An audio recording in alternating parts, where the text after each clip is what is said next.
So today I'm going to talk a little bit about my entrepreneurship journey because it's something that I had wanted to do for a really long time. Um, I always pictured myself working for myself, maybe with a small team in some sort of creative pursuit, and definitely in the world of teaching. And I think that I've known since I was very, very little. Like I can remember being about 5 years old and telling my mom when she asked me what I wanted to be when I grew up. I remember very distinctly telling her that I wanted to be a teacher. I just didn't know that along my life path, how that would manifest. When you think of teacher, a lot of times people think of, elementary school or high school or college professor. I certainly did explore those routes. But it didn't actually manifest till much later in my life when I decided to enroll in yoga teacher training and become a teacher of yoga, an instructor of yoga. And that was my very first teaching experience. But of course, it evolved. And even at that time when I was teaching yoga, I did not own my own business. I was an independent contractor and I had 3 jobs, and then yoga was just one of them. So I didn't consider myself an entrepreneur at that time. No, actually, my entrepreneurship journey completely began after cancer treatment. So it began in 2013. It was in the spring, I believe, and then it actually went official of July of 2013.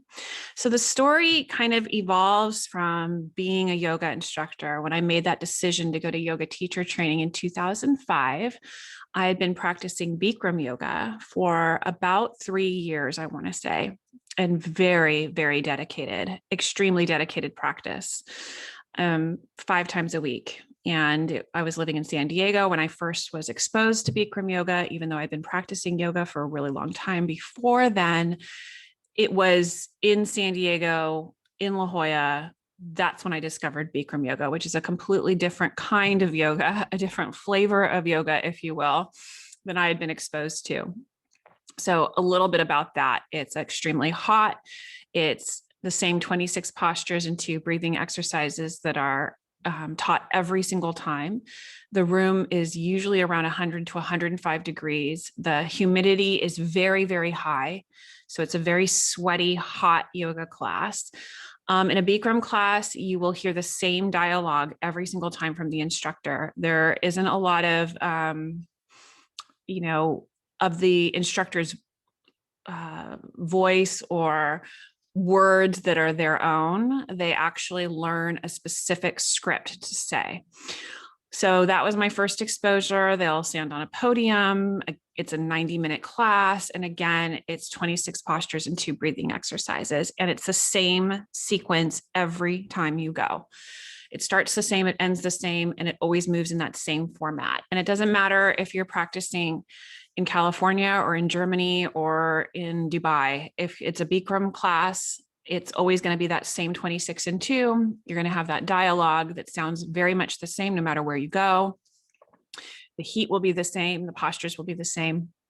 And that was my first experience with that. And I fell in love instantly. And it became a huge part of my life when I lived in San Diego. So that was quite a while ago. And so, over time from the practicing, I moved several times. I moved to New York. I moved to San Francisco.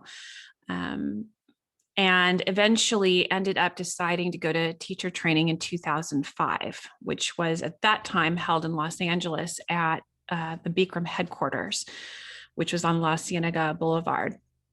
Now, Bikram is as an actual man. So if you're not familiar with what this is, that's his name.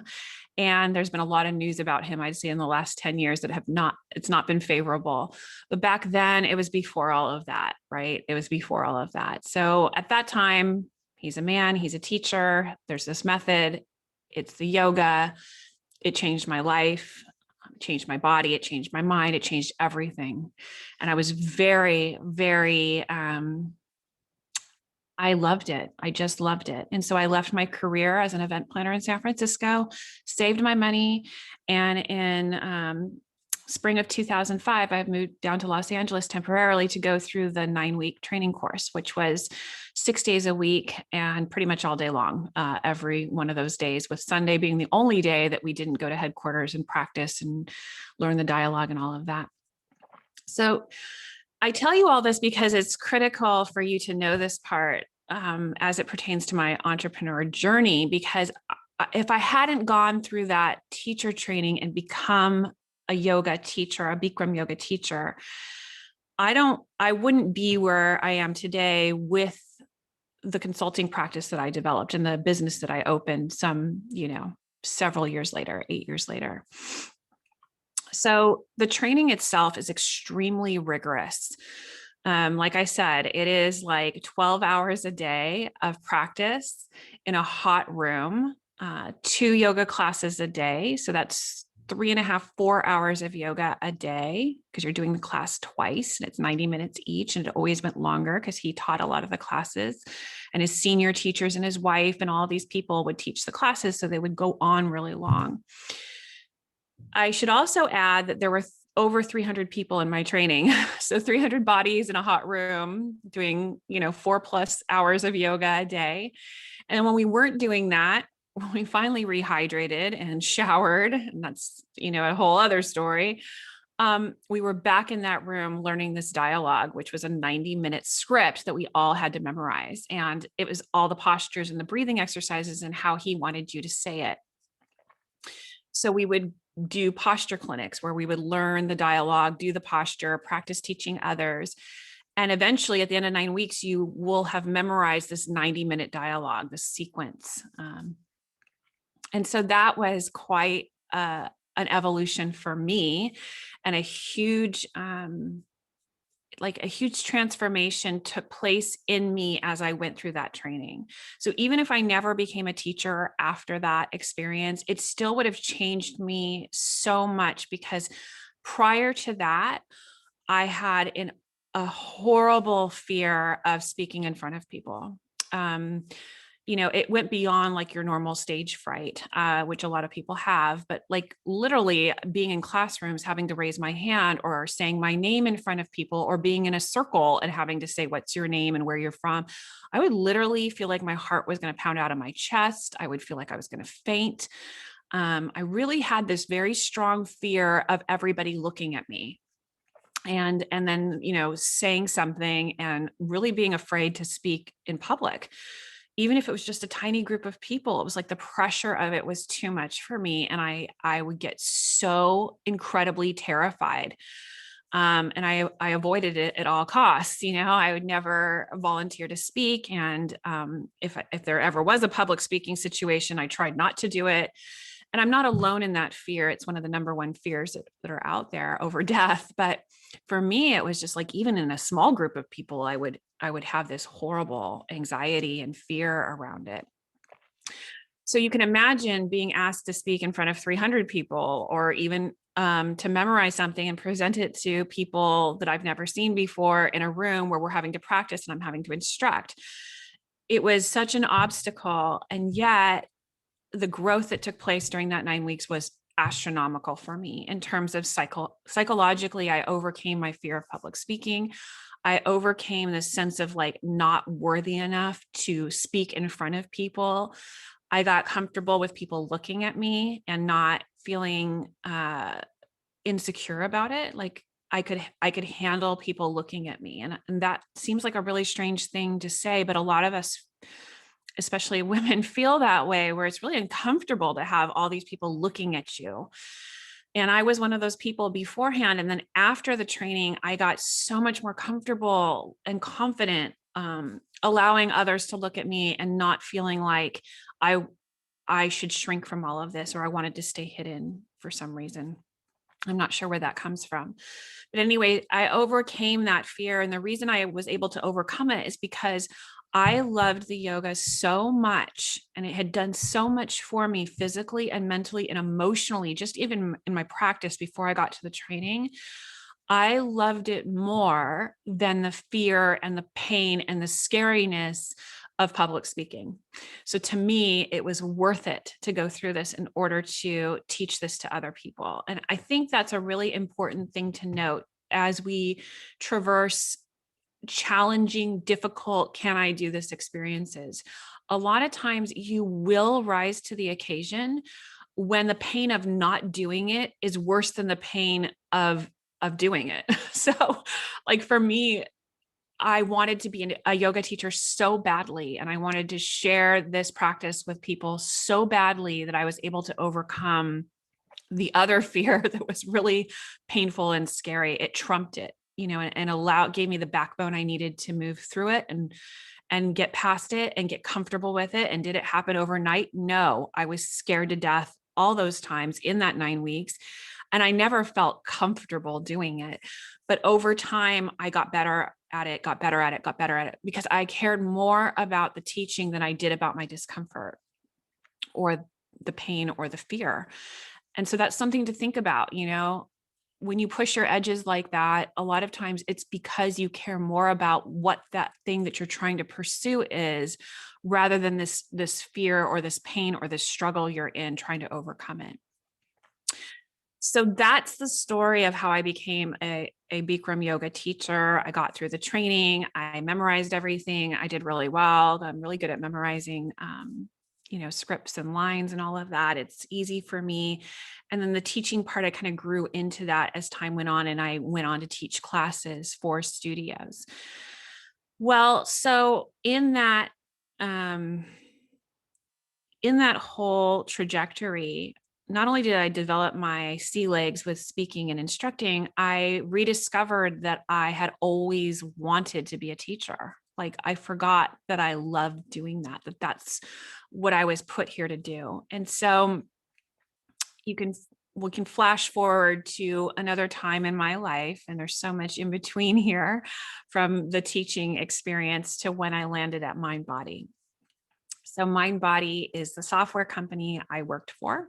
It was a startup back in the day in 2010 when I joined them.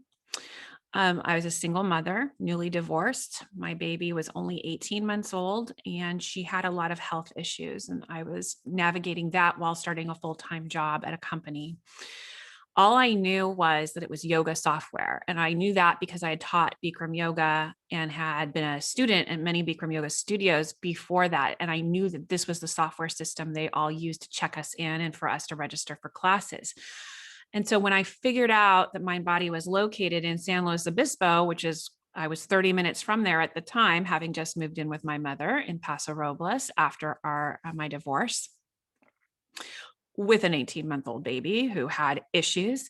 I was just like, I will do anything to get a job at this place, anything. And, I had been teaching yoga all through pregnancy, since my training ended in 2005. We're now 2010, and things look way different. Obviously, I had been married, divorced, baby, the whole 9 yards. So I just marched myself in there. There was only 60 people at the company at that time. I think there were a few people in New York, in the New York office, and some remote New York employees, but mostly I think as a company it was around 60, 70 people, including, the partners and the founder of the company. And I marched myself in there and I applied for the first position I could find. And it was a sales position for like merchant services, which is basically you're selling Visa services to the people who have Mindbody so that they can accept credit cards, right? This is 2010. Now, I'm an excellent salesperson. I've done really well in sales over the years, and that's another story for another day, but I really wasn't interested in doing sales. I just wanted a job with them so badly because it was yoga software. And the reason why I found out that it was located there was such a weird story. And yet it made sense because of my interest in yoga. I had been searching yoga studios in the area, having just landed in Central California from the Bay Area. Just trying to find a studio to go to because I was addicted to practicing. I was out of shape, right? I'd had a baby, I was out of work, divorced, the whole thing, trying to find a yoga studio to go to. And I had found this one yoga studio in San Luis Obispo. And of course, I look at the teachers because I'm interested in where they trained. And it wasn't a Bikram studio, but I was like, okay, well, it's something. And one of the teachers was involved at Mindbody. And I thought, oh, perfect. Mindbody. I know Mindbody. That's the software system. And then I like looked through her bio and I'm like, oh my God, Mindbody is headquartered in San Luis Obispo. That is only 30 minutes from where I'm from right now. And this woman works for them. And she teaches yoga at this local yoga. I'm going to go take her class. And then I'm going to see if I can talk to her afterwards about Mindbody, which is exactly what I did. Then I went into Mindbody and did that whole, like, I need a job here thing. And before that, I also kind of researched the website a little bit. And I saw that there was this other woman at Mindbody who headed up their university division, which was their education division, which was basically teaching business owners how to use Mindbody software and to succeed in their own businesses. So we're talking about teaching yoga studio owners, fitness studio owners, Pilates studio owners, anybody who had the software, which were all fitness, yoga, wellness studio owners at that time, teaching them not only software, but teaching them business strategy using the software, because that's two different things. Well, this woman that headed up their university at Mindbody, so it was called Mindbody University, she was one of the partners' wives. Her name, Beverly Murphy. And I read her bio and I was just like, I want to work with her. She had done all this yoga teaching in New York City. She had owned yoga studios. I loved that she had come up with this idea. It fit right in with my desire to teach. You know, I'd been teaching yoga all this time, but I was ready to not only teach yoga, but to teach something else, because I knew that teaching was that's just my life's work, is to teach. And so I had it in my mind. I'm like, well, I'll just get in through the door, through the sales position. I'm going to march in there and ask for a job. And once I get in, I'm going to find my way to this Beverly Murphy so that I can work with her and work in the education division. Because this would be my dream job, basically. And then I can teach yoga if I have time left over after being a single mom with an 18-month-old with special needs. Okay. So it was a little bit of a fantasy, but I did do all of that. I did apply for the sales position job. I did interview for it. It just so happened that the person who was interviewing me, who was the director of this merchant sales, that the human resources manager was in on that interview with me. And after some of the questions, it dawned on her that I could be a perfect fit for the Mindbody University division, which was the one that Beverly had headed up and had created at Mindbody. So I didn't know that at the time. I just met these two people. I got interviewed. I went through the questions. I went home. A couple of days later, they emailed me, the manager for the merchant services, and basically told me I didn't get the job. And I think I cried for about 3 hours because I really didn't know what to do. I really wanted to work for them. Also, my alimony was running out and I was going to need some money here pretty soon. I didn't want to live at my mom's forever. I'd already been there about 4 or 5 months. It was time to get my life moving. And I really felt like this was where I was supposed to be. Well, the HR manager at the time, her name's Rachel Gallagher, she called me several days later and said, I know you didn't get the sales position and we don't have this advertised, but I think you'd be perfect for Mindbody University. So talk about the universe, just like hearing my, desire, hearing my wish, synchronizing with what I knew I wanted to do and where I wanted to do it and who I wanted to do it for. I wanted to work with Beverly Murphy. I wanted to work in their education department, which is Mindbody University. I wanted to teach worldwide, which was what she was doing. And then it all happened. She's like, you would be perfect for it. We don't even have the position open on the Mindbody website, but I want you to interview with the founder and his wife. And I really think you'd be a great fit. So it was like this unbelievable synchronistic event and clearly where I was supposed to be. Little did I know, I was supposed to only move down to Central California for a few months to basically get some support from family going through a divorce, and then to kind of get on my feet a little bit and try to figure out what I was going to do next, because I wasn't working at the time. And then come to find out that all of this comes to pass, and what was supposed to be a 3 or 4 month situation and then move back to the Bay Area ended up being 6 years and working for Mindbody. So I get the job. Well, let me just back up a little bit. So I do interview with Beverly Murphy and her husband, Bob, who was one of the partners of Mindbody at the time. And in order to interview with them, because they live in New York, or in Long Island, actually, to be exact, in the Hamptons, I would need to leave San Luis Obispo and drive to San Francisco to go to this yoga journal conference. So back in the day, there used to be these conferences called yoga journal conferences, and they were really popular in the yoga world, not in the Bikram yoga world, but in the yoga world without the whole Bikram thing.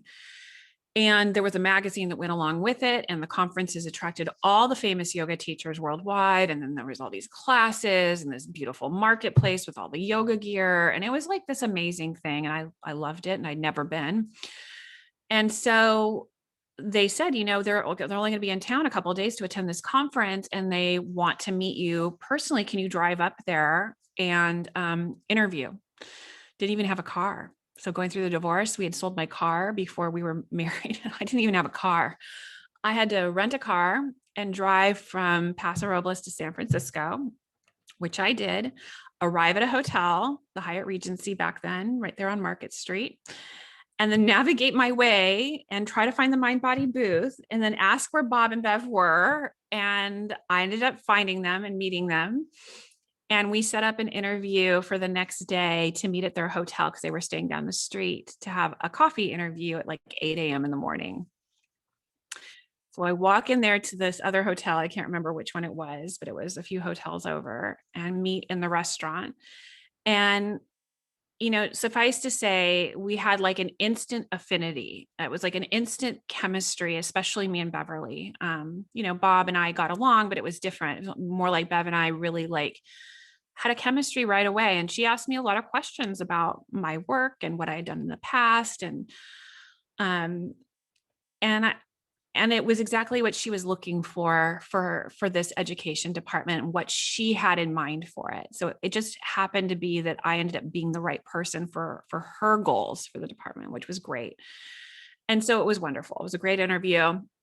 We walked back over to the Hyatt Hotel to attend some classes, and I ended up doing some classes with her and Bob. We did Shiva Ray's class, actually, who's a pretty well-known yoga teacher. And I come to find out after talking to her that they owned yoga studios in New York City. And I had lived in New York City for a little while. I had worked for the largest Bikram studio business in New York City. It was called Bikram Yoga NYC. I'd worked for the owners. I'd been a manager, and also had done some work exchange for them. So I knew them personally. Well, Bob and Beverly knew them personally. And so it was this really strange little triangle of, we know the same people, right? And not only do we know the same people, but I knew them pretty well. And so it's just this really interesting synchronistic thing of meant to be-ness. So that's how that happened. I get the job. I'm ecstatic, and that starts my career with Mindbody. And keep in mind, this was a startup. I worked very closely with Beverly because it was her division, her education department, but she was in the Hamptons. So it was this, phone call, and then I'd see her at events if I went to them, because she taught at all the events. And then my colleague, there was one other person who was in the department with me. We divided amongst us all the logistical stuff for the events. And I quickly took over the event planning, because that was my background. I had been an event planner for many, many years at hotels and restaurants. And so I knew all about the contracts and how to arrange, the sleeping room blocks, and, securing the meeting rooms and the audiovisual and all of that. I knew how to do all of that. And I knew how to create an experience for the attendees that would make them feel like not only did they get the education they wanted, which they desperately needed, but I wanted the experience of arriving at these places, these hotels that we would book the events at, because it was a 3-day event. I wanted it to feel good, like I wanted a really nice welcoming experience. Like I wanted flowers, and I wanted food and beverage, and I wanted a place for them to connect over the food and beverage, and I wanted snacks, and I wanted like some music, and I wanted it to be this experience for them, because the truth is that they were paying a lot of money to be at this Mind Body University event. They were leaving their families, they were leaving their small businesses. A lot of them were not making very much money. A lot of them needed to buy plane tickets to come to these events to learn. It was a big expense for them to leave wherever they were from, which was all over the United States, and come to our hotel to learn from not only Beverly, but several other people at MindBody to teach them the coursework and teach them education practices. So very quickly that became my thing. And also the marketing of the event, the selling of the event, that all became my division. I took over all of that because it's what I knew how to do, due to my extensive background in hospitality. So, and then in very short order, I started teaching at the events because, really at the end of the day, that was my passion. So as soon as I learned the content, I immediately started mentoring with Beverly so that I could start teaching some of these classes because she had been doing it for a while, and she wanted somebody to study under her so that I could take over for her when she wanted to do something else. And it was helpful to have another staff member be able to teach her content as well. And so I very quickly mentored with her and began teaching at these events. Now, where were the events held? When I was first at MindBody, we did some in San Jose. I remember one of the very first events was in San Jose, California, this really not very nice hotel. It was a horrible experience for the attendees because I hadn't been in charge of the experience yet.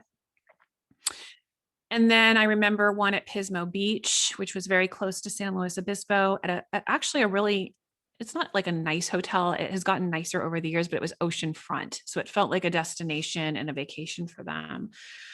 New York City was twice a year. And that was mostly because Bob and Beverly lived out there. And there was a group of MindBody staff members that were also out on the East Coast. Due to them being located there. And so we had 2 events a year in New York City. And then over the years, we added, that I was there, we added Sydney, Australia, London, England, Los Angeles, which was my thing. I really wanted to go to Los Angeles. I really felt like we were missing the boat, not doing something in like the epicenter of yoga, wellness, fitness, right? So that was my idea. We also went other places, like I think we went to Chicago one year. We went to Long Beach one year. I can't remember why. That was before me saying, we need to go to Santa Monica, not Long Beach. And several other destinations that I'm forgetting at this point. And we really didn't go to the Midwest very much. We didn't go to the East Coast very much either, outside of New York. And then the West Coast was all California for the most part. So those were the events. Oh, we went to Atlanta, Georgia. There were some other events as time went on, we added more. So I started traveling a lot more because as I studied with her, I started taking over some of her classes at all of these events. And, for several years, it was 8 events a year, which means I was traveling like, I don't know, it was several weeks out of the year doing these events. Each MindBody University event was 3 days, but then we had to travel and we had to prep and then we had to close, right? So I would be gone from a week to sometimes 2 weeks if we were going overseas. Well, suffice it to say that in that time, I really discovered that I loved teaching, which I already knew. I totally overcame my aversion to being on a stage and having everybody look at me, because being in a yoga room, instructing with everybody in mats and in various, bathing suits and hardly any clothes on is completely different than instructing people in a classroom setting on a stage, in these big event centers with their laptops. And it's a business course. That is completely a different scenario. But I overcame it and I got really great at the material, and it really sunk in, and I really cared about it. I cared about the material. I cared about the attendees. I cared about their struggle. I cared about the challenges they were facing.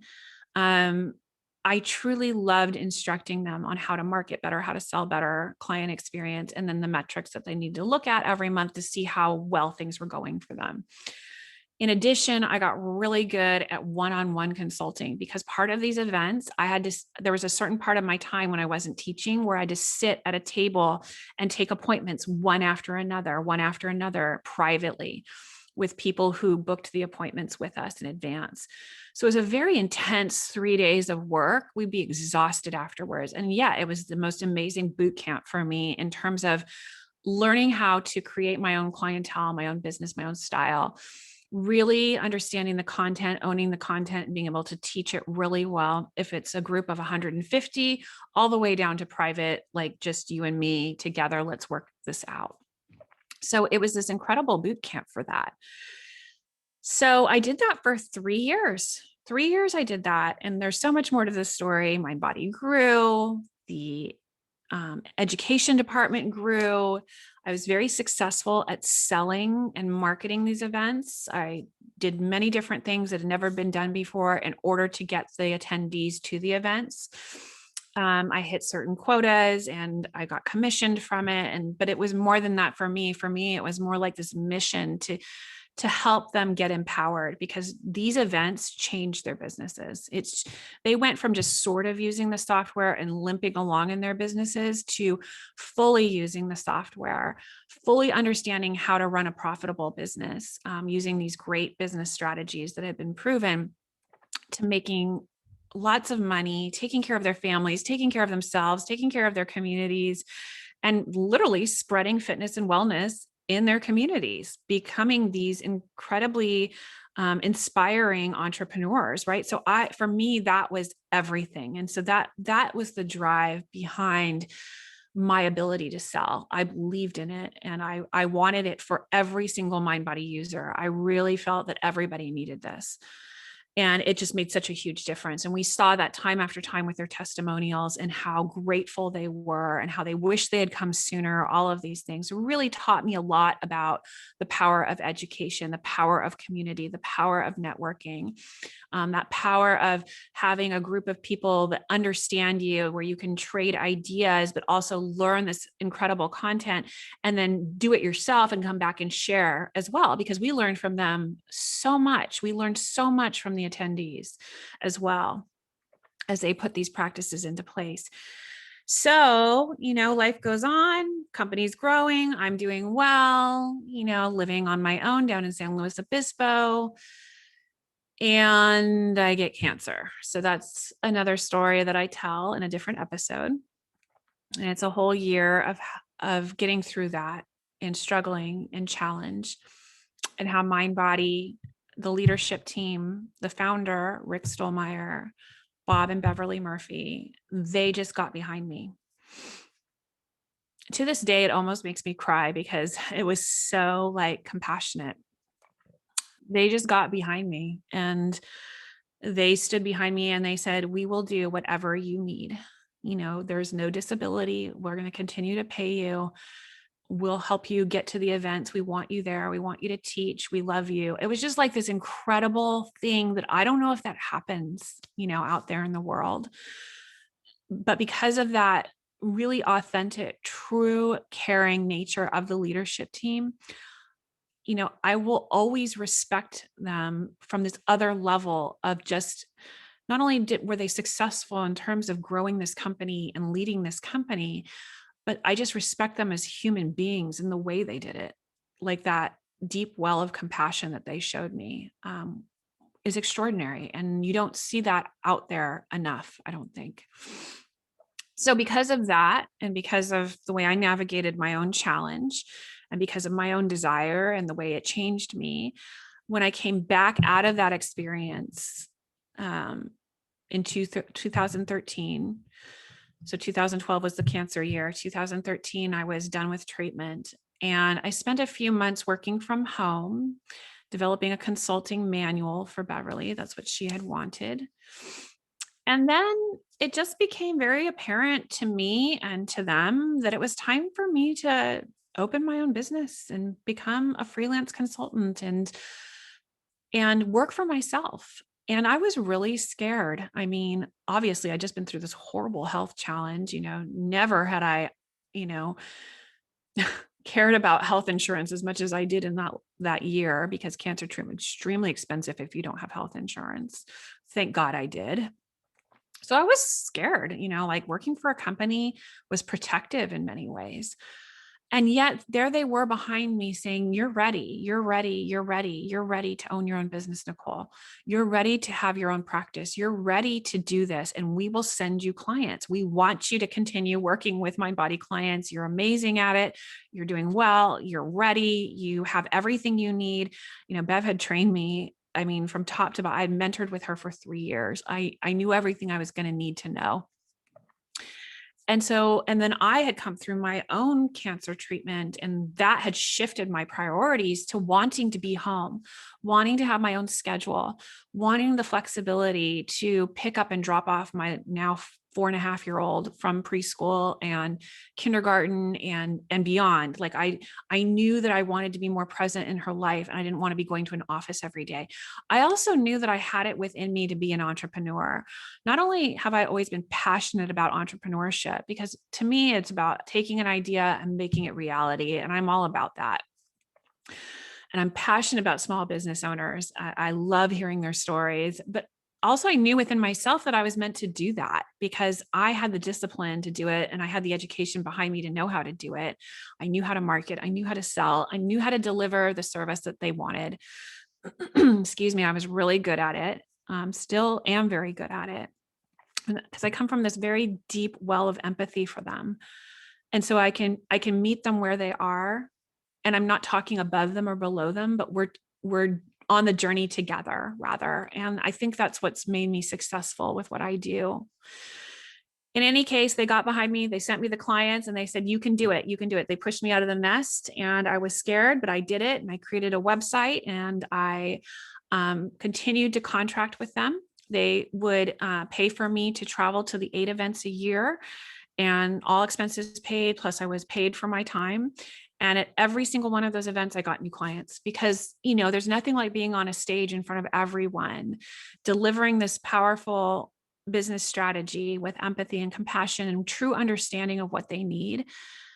And then they would all line up afterwards and say, can I meet with you privately? And I thought, sure. So this is how my business grew. Mine grew because I was able to have these events that helped me bring the clients in. They got to meet me, they got to have an experience with me, and then they wanted to work privately with me. So that's an interesting thing to think about if you're starting your own business is which events can you go to and present at? Because that's a wonderful way for clients to get to know you and get to know what you do. It single-handedly built my business, those events. Now, these events had anywhere from 50 to 150 people at them. And I wasn't the only presenter. There were, you know, like 15 of us who were on the faculty. So, you know, I didn't get everybody, but I got enough to create a business. So that happened. Also, Beverly kind of went through this time where she was kind of ready to let go of this. She had been consulting for a really long time. She was involved with MindBody. She was ready to move on to something else in her life. And so because I had mentored with her for so long, she trusted me to take care of her clientele, which I did. So she also sent me a lot of people during that time, which built my business. So then I was off to the races. I created pricing packages. I figured out how to schedule people. Like I said, developed the website. I learned how to market myself outside of the MindBody University events. I got really good at partnering with people that I needed to partner with in order for us to have a sort of a synchronistic relationship called cross marketing. And that led me to work with entrepreneurs who were building software to help MindBody users. So MindBody is primarily a reservation system and a payment area for people. And then over the years, they added a lot more functionality. I mean, it's a very robust system at this point. But even then, the leadership knew, you know, we don't do everything. We do not do email campaigns like Constant Contact or MailChimp or, you know, we're not that. So they would partner with some of these companies in order to keep offering services to our clients because they needed it for marketing purposes. And that's just grown with their partnership program. But what I started attracting were these young entrepreneurs who wanted to create something better and different for MindBody users in the world of marketing and client retention and sales. And so I attracted 2 actual founders from 2 different companies at 2 different times. And I started doing advising on product, advising on education, advising on what the clients need and want.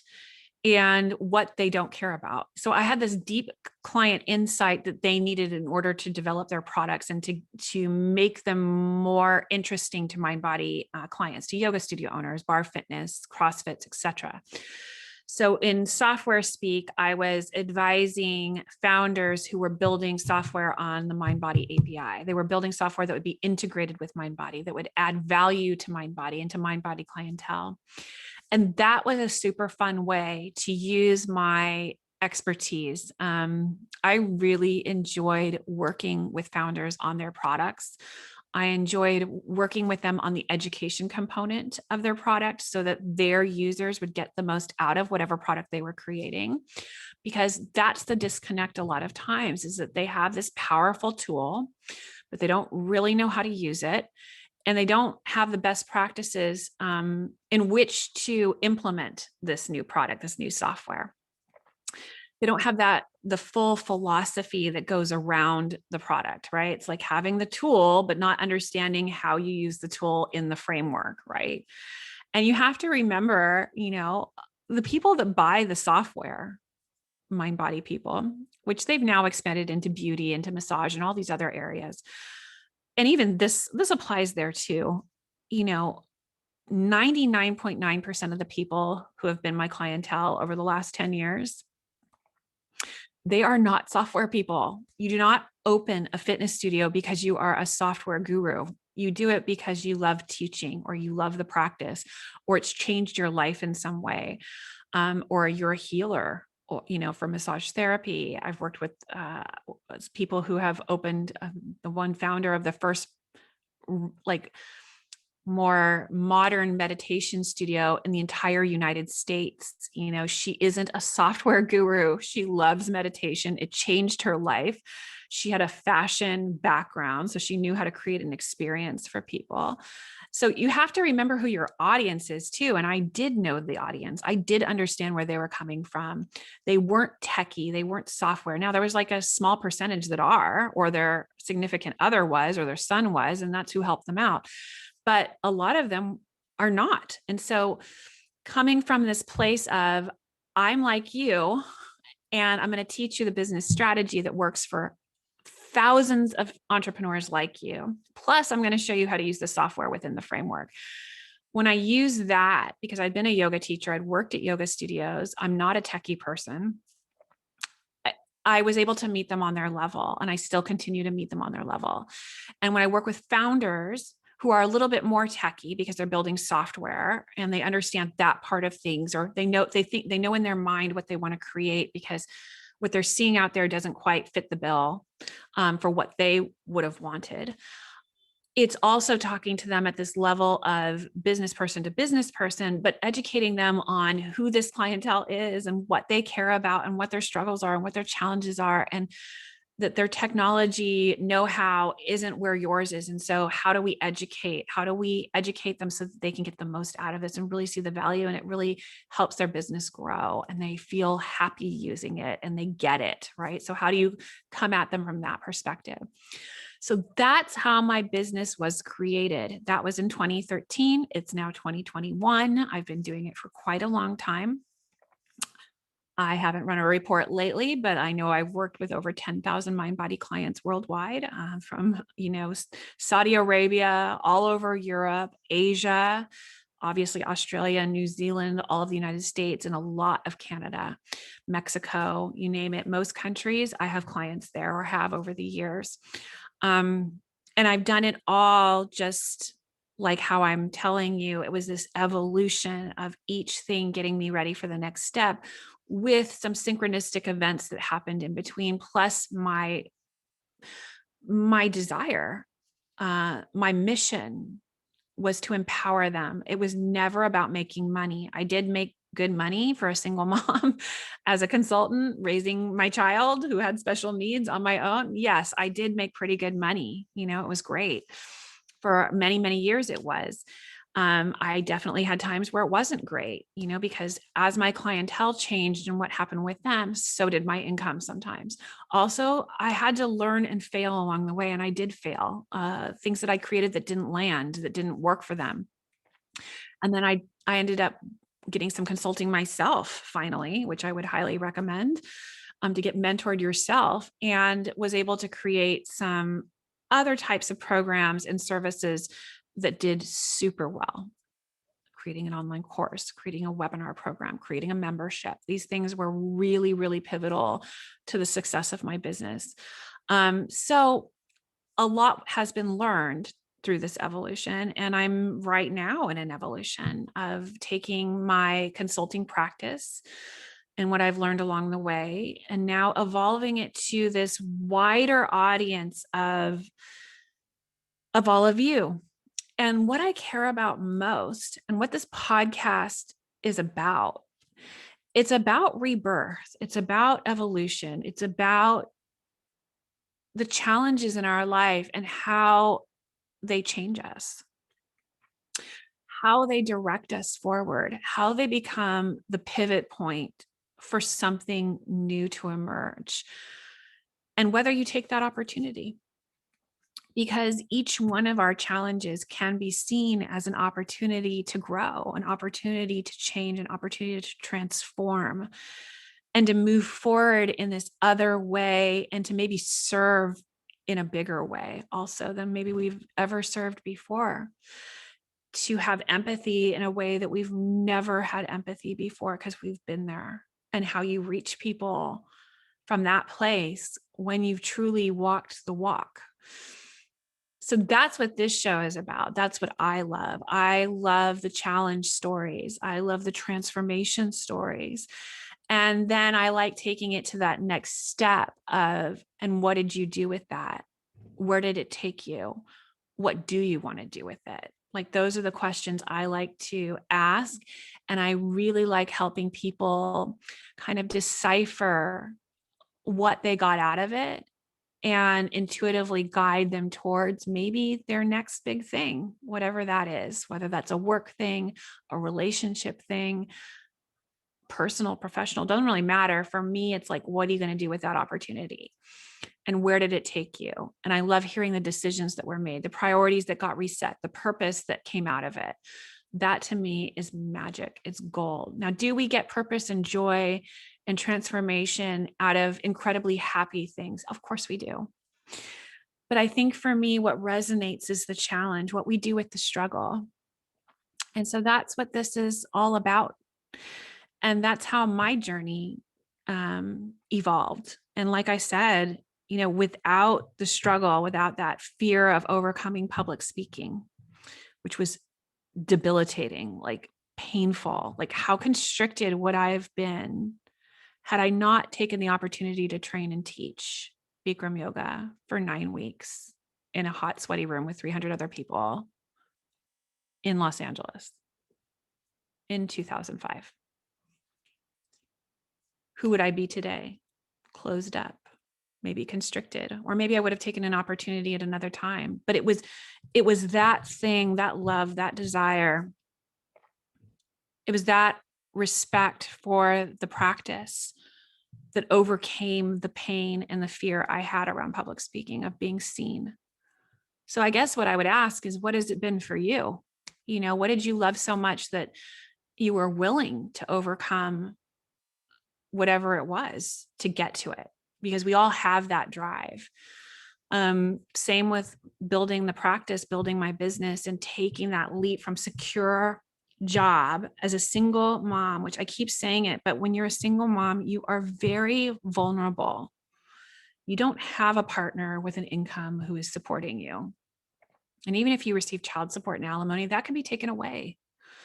So and I mean, in a marriage, it could be too, but it's different when you have two people contributing to an income, working together. When you're on your own, raising a child and trying to work and build a business is a completely different thing. So to move from this sort of security blanket of working for the company, given what I had just been through with cancer and everything else, and take the leap to building my own business and creating a business the way I wanted to create it, based on my priorities, what I wanted to do, how I wanted to be a mom, how I wanted to use my time, how I wanted to help people. That took a lot of courage. And I wouldn't have been able to do it. It wouldn't have happened, I don't think, had I not gone through the travails of cancer treatment. Had Mindbody and that leadership team had they not stood behind me, had Beverly not mentored me the way she did, never would have happened. Not at Mindbody, I don't think. I probably would have just stayed safe and secure and just stayed at the company because I would have been too scared to go out on my own. So these are the stories that define us. These are the stories that move us through our path. And so that's what I'm interested in hearing about from you. So thanks for joining me today. I can talk. And I look forward to our next time together. And I've got some fun things that I'm thinking about doing. So I'm going to start interviewing people about their challenge stories. And I'm going to do some live coaching because I love doing that. I love hearing the story and then coaching from what comes out of that and what the potential could be from whatever that story was. I also may end up doing some interviews on entrepreneurs. Like, I like to hear why they started the business, what drove them there, because it takes a lot of courage to open your own business. And then I usually will coach after I hear that story and where they are today on where they'd like to see themselves going forward, because I believe in the potential of moving forward and changing as well. So those are some fun things that I have coming up for you. So again, thanks for joining.